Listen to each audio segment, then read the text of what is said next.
para sa amin talaga nakikita namin na mahina na. Para sa akin, sa 6 rounds, nung 6 rounds pa lang, sabi ko, uy, wala na to, delikado to. Mm. Ayan po mga boss, no? Nasad ka. Hindi, sad to na nabalitaan nila ba? Nasad ba? Nabalitaan nila na natalo yung sad Filipino Plus natin. sad to say. Sad to say. Tata lang malakas.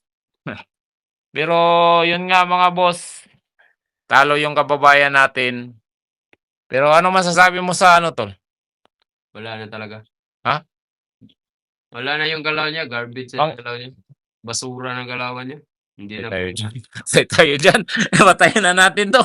Baka maano pa tayo dyan. Ay, hindi naman sa basura na ano, wala na ba?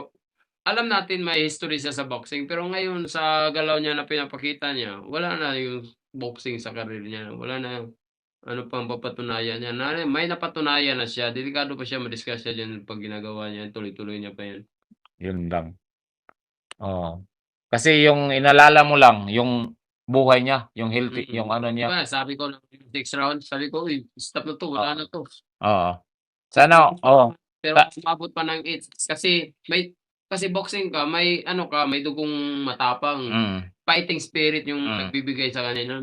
Sana walang ma-offense kasi yung inalala lang pala ni Otol